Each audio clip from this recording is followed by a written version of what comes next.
Historia del arte, culturas colombianas. A través del tiempo, la creación artística se ha ejercido en Colombia con descollante talento. La investigación sobre la historia de algunas culturas apenas puede apoyarse en fuentes escritas, la arqueología, etnografía, paleontología y más recientemente el análisis esópico que gracias al procedimiento del carbono 14 permite establecer la edad de los objetos. Ofrecen datos que posibilitan al investigador penetrar incluso en los tiempos más remotos. Las crónicas y descripciones redactadas durante la colonización e inmediatamente después de ella son útiles solo si se somete a una crítica cautelosa, pues su valor es variable. La cultura de San Agustín debió existir en un periodo inicial de aglutinamiento y asentamiento en el territorio del Alto Magdalena. De este periodo quedan muestras líticas que han sido fechadas alrededor del siglo VI a.C. En este temprano acontecer florece una escultura cilíndrica, alargada, de esquemas y relieves planos, con varias manifestaciones de tipo casi tubular que debieron ser algo así como postes o pilastras.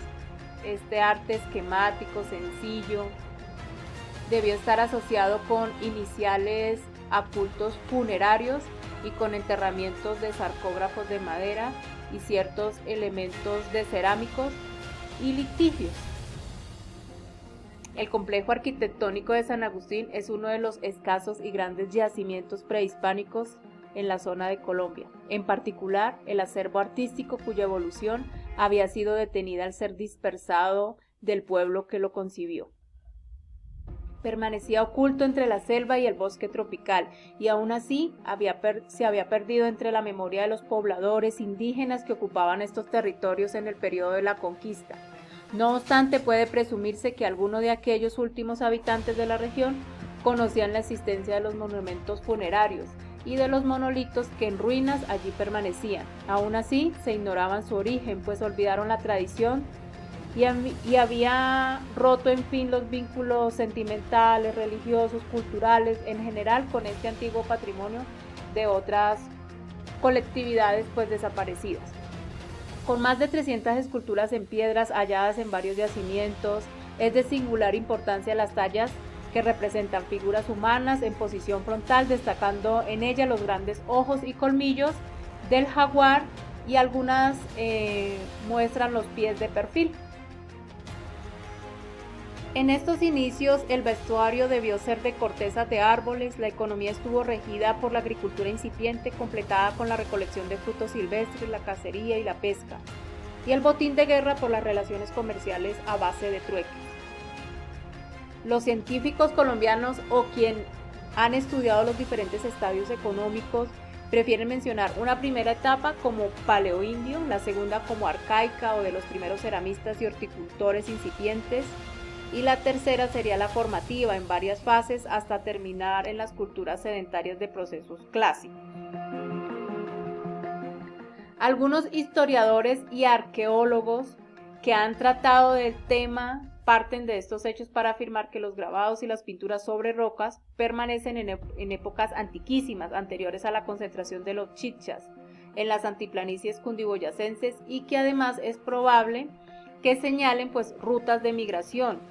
Estudios a los signos rupestres resumen la anterior tesis. Las oleadas de los pueblos pintores se posesionó pues en las tierras altas de las altiplanicies, en donde se desarrolló una gran cultura y dieron origen seguramente al pueblo chicha que encontraron los castellanos algunos siglos después.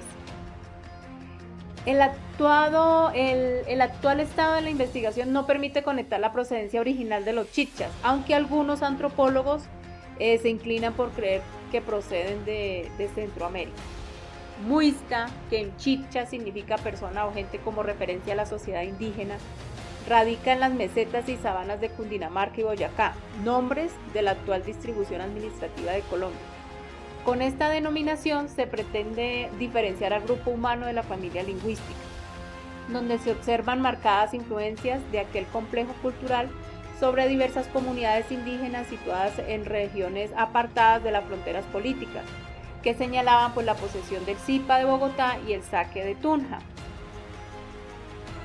Los varios nexos sociales y económicos de índole material reflejan manifestaciones concretas en productos culturales como la cerámica, con un balance activo exterior, con fama de calidad de proveedores de sal y con conocimiento de la orfebrería, pues trabajó el oro y la tumbanga, mezcla de oro y cobre, conociendo pues todas sus técnicas como la cera perdida, el laminado frío y caliente, el repujado en el trabajo de los metales, dejando innumerables piezas de oro de excepcional belleza, y son en particular aplicaciones de filigrama en las máscaras y pectorales. Su arquitectura viene dada por casas circulares levantadas en torno a un poste. Eran como casas unifamiliares, multifamiliares, de jerarcas o caciques, o almacenes para depósitos, y también pues templos. La base primordial de la alimentación fue el maíz, considerado inclusive como el alimento sagrado, en el que hacían ofrendas y sus granos se guardaban entre algodones y mantas, siendo muestra de desgracia perderlo o entregarlo. Estos grupos especializados formaban los siguientes escalones de la supuesta pirámide social de los habitantes. En Guatavita sobresalían por los orfebres que trabajaban en el comercio de esbotos y ofrendas de adornos e insignias destinados a caciques y sacerdotes. En Zipaquirá, estando allí las más ricas minas de sal, también lo estaban los obreros que trabajaban y quienes producían pues los panes de aquel producto para el consumo nativo o para el comercio.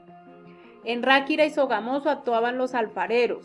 En Muso y Somondoco los mineros que excavaban los yacimientos esmeraldíficos. Por otra parte, los mercaderes tenían centros como Tumerque para intercambiar telas, alfarería y piedras preciosas. Estos mercados se realizaban cada tercer día, dato que demuestra la intensidad del comercio. En Sogamoso se negociaba el algodón cultivado en las llanuras orientales. Por encima de los artesanos estaban los caciques y sus familias, el Zipa y el Saque, con su poder teocrático, disputándose entre ellas el predominio único de la comunidad, ambición frustrada con la llegada de los europeos en la tercera década del siglo XVI. El mundo religioso era complejo y al mismo tiempo contradictorio. Porque por una parte existían creencias fundadas en mitos largamente evolucionados, con divinidades de legendarios y fundadores. Por el otro persistían las manifestaciones mágicas, los adoradores y creyentes de elementos naturales, las pequeñas bestias y los fenómenos que los brujos pretendían pues dominar. Las antiguas manifestaciones matriarcales subsistían simbolizadas por dioses ocultos lunares como el Chía y el Bachué, en contraposición como divinidades masculinas como el Bochica, el gran civilizador Chuchavite, encarnación del arco iris, y dios también de los enfermos y las parturientas. El Chichacún, Alcides Chicha, condenado por el Bochica a llevar la tierra sobre los hombros, por el cual era el causante de los sismos y terremotos, aunque amparaba también a los mercaderes y artesanos. El Chivafrumi, que era divinidad de la guerra, y Nencatocoa, dios bohemio, que protegía a los artistas, particularmente a los pintores y tejedores de mantas. La cultura muisca señala conocimientos técnicos muy desarrollados con amplia experiencia y notoria habilidad. Por las mismas razones se ha visto como dentro de aquel contexto social que dieron formas arcaicas de expresión e índole animista y mágica, junto con las artesanías elaboradas de utilidad y pragmatismo, no exentas de una ingenua sensibilidad campesina, y por último artículos metálicos con finas muestras de adorno, con todo ello de acuerdo a la demanda pues mercantil. Talento y sensibilidad que, si bien menguados y empobrecidos al correr del tiempo, perduran todavía en los grupos indios actuales.